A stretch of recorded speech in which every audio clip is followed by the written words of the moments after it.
ছাত্ররা, ছাত্রছাত্রীরা, মিডিয়ার ভাই বন্ধুগণ, আসসালামু আলাইকুম ওয়া রাহমাতুল্লাহ।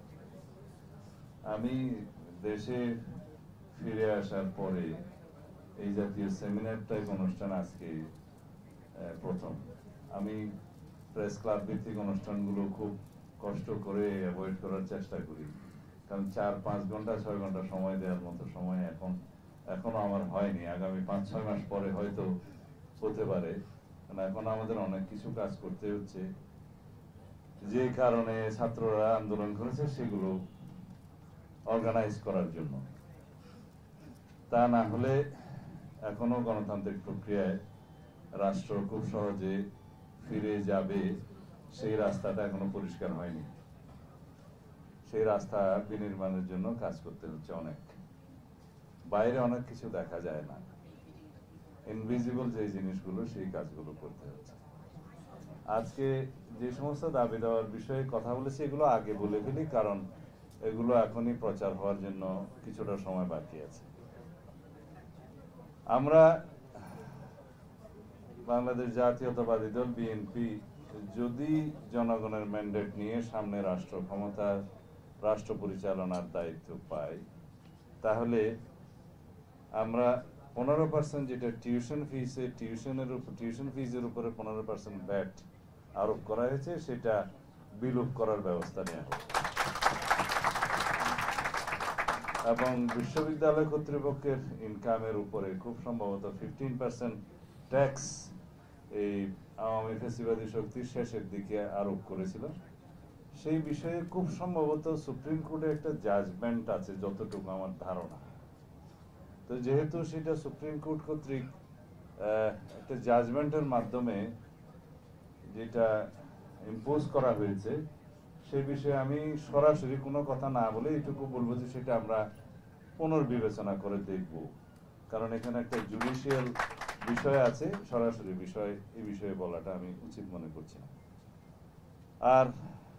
আর একটা দাবি হচ্ছে বেসরকারি বিশ্ববিদ্যালয় সংক্রান্ত সংস্কার কমিশন গঠন করে যাবতীয় সমস্যাবলী যেটা এখানে উচ্চারণ করা হয়েছে বা আর কিছু সম্ভাবনার কথা বলা হয়েছে, সেগুলো কিভাবে কি করা যায় সেই জন্য বেসরকারি বিশ্ববিদ্যালয় সংক্রান্ত একটি কমিশন গঠন করে এবং তাদের পরামর্শ অনুযায়ী বেসরকারি বিশ্ববিদ্যালয়কে একটি সঠিক ধারায় পরিচালনা করার জন্য যাবতীয় ব্যবস্থা গ্রহণ করা হবে, সেটা আমরা প্রতিশ্রুতি দিতে পারি।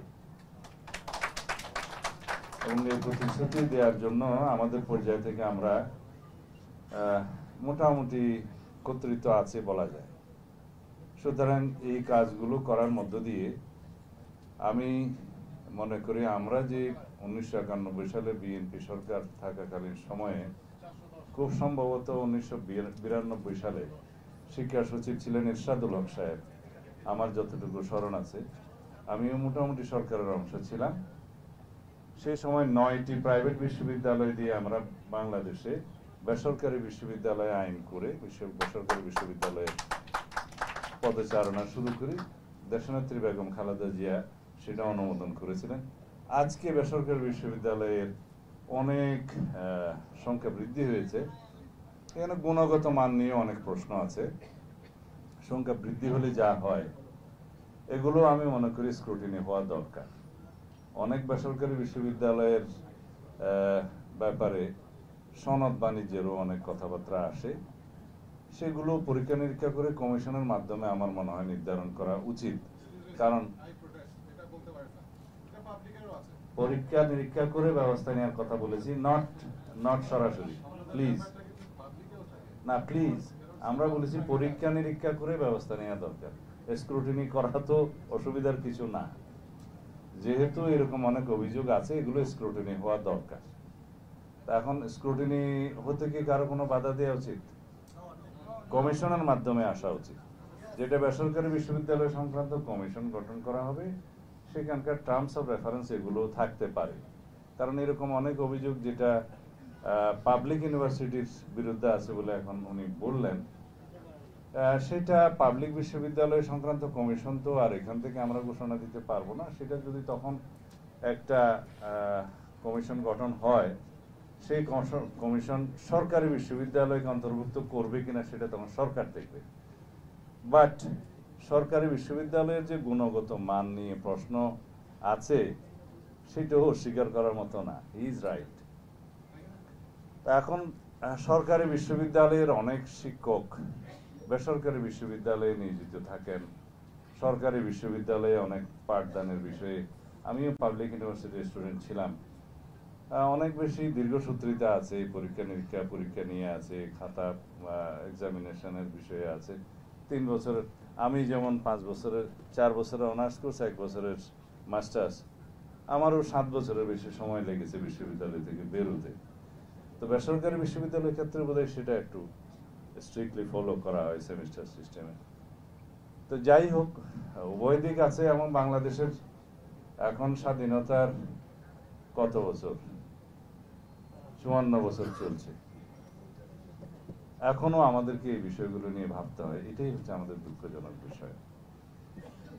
তো ইনশাআল্লাহ যে আগামীর বাংলাদেশ বিনির্মাণের জন্য আমাদের সন্তানরা শহীদ হয়েছেন, বাংলাদেশে গণবিপ্লব হয়েছে, আমরা বলি জুলাই আগস্ট বিপ্লব, এবং বাংলাদেশের এই বিপ্লবটাকে আমরা যে নামেই অভিহিত করি, গণ অভ্যুত্থান বলি, গণবিপ্লব বলি, কিন্তু প্রকৃতপক্ষে এটা হচ্ছে ডেমোক্রেটিক রেভলিউশন, গণতান্ত্রিক অভ্যুত্থান, মাস আপরাইজ যেটাই বলি।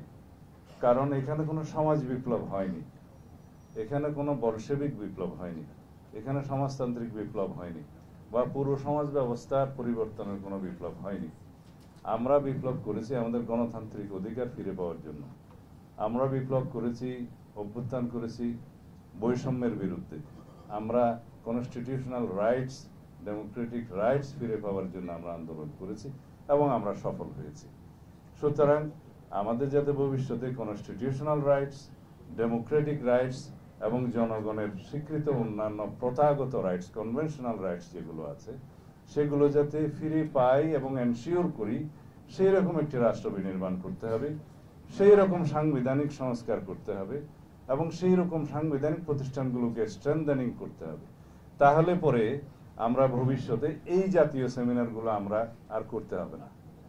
আমাদের সন্তানরা এই নতুন বাংলাদেশের প্রত্যাশায় এখনো পর্যন্ত চিন্তিত, কারণ রক্ত দিয়েছে, শহীদ হয়েছে, আহত হয়ে, গতকালকে আমি পঙ্গু হসপিটালে গিয়েছিলাম, কাতরাচ্চা হসপিটালে বিছানায়।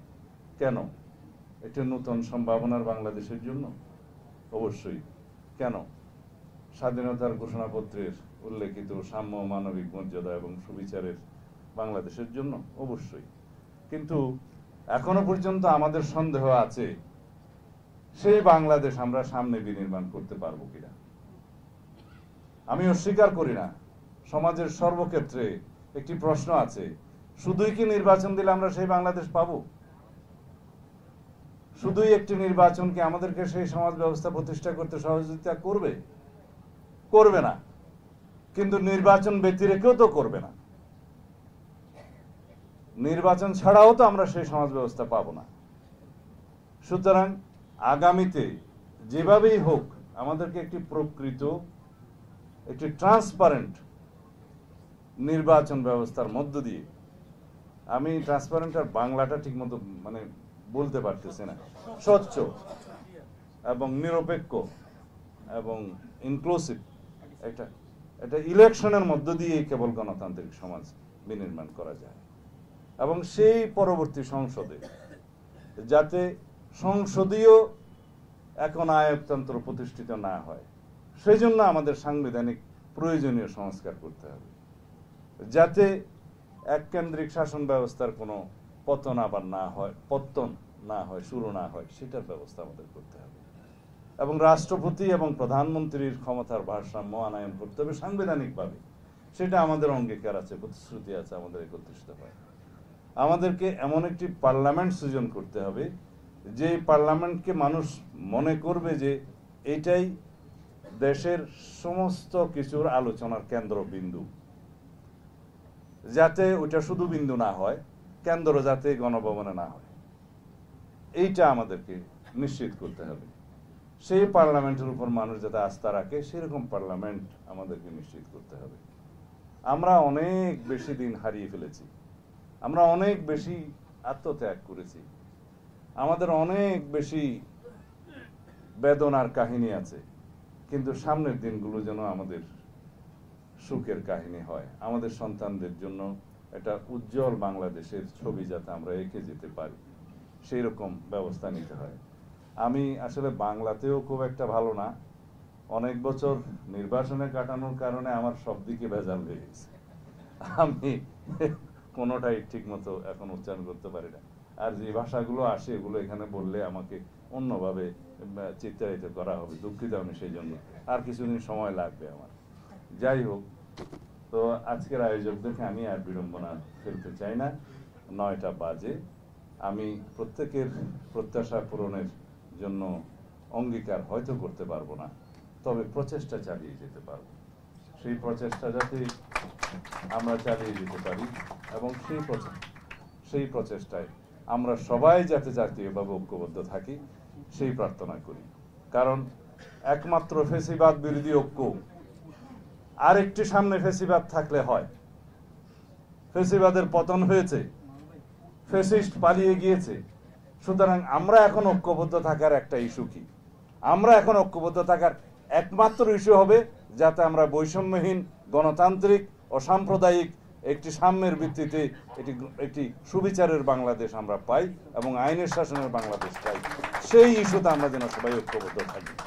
আমাদের গণতান্ত্রিক পথযাত্রায় রাস্তা ভিন্ন ভিন্ন হবে বিভিন্ন দলের, কিন্তু আমরা যেন একটা জায়গায় ঐক্যবদ্ধ থাকি যে এই জাতির স্বার্থকে আমরা ঊর্ধ্বে তুলে ধরব এবং এই জাতিকে আর কখনো অন্য কোনো রাষ্ট্রের করদ রাজ্য হওয়ার জন্য আমরা এই রাজ্য যাতে কোনোদিন এই দেশের কোনো স্বাধীন নাগরিককে অন্য দেশে পাচার না করে দিতে পারে এবং এই দেশে কোনোদিন, আমি আমাকে নিয়ে বলছি, এই দেশের কোনো নাগরিককে যেন কোনোদিন আর আয়না করে না যেতে হয়। এই দেশের কোনো নাগরিককে গণতন্ত্রের জন্য, ভোটাধিকারের জন্য যাতে রাস্তায় গুলি খেয়ে মরতে না হয়, সেই রকম একটা রাষ্ট্র বিনির্মাণের জন্য আমরা যেন ঐক্যবদ্ধ থাকি। এখানেই আমাদের ঐক্যটা প্রয়োজন। ধন্যবাদ সবাইকে আমার কথা শোনার জন্য এবং আয়োজকদেরকে আরো ধন্যবাদ দিচ্ছি একটি সুন্দর অনুষ্ঠান করার জন্য। আসসালামু আলাইকুম। ধন্যবাদ।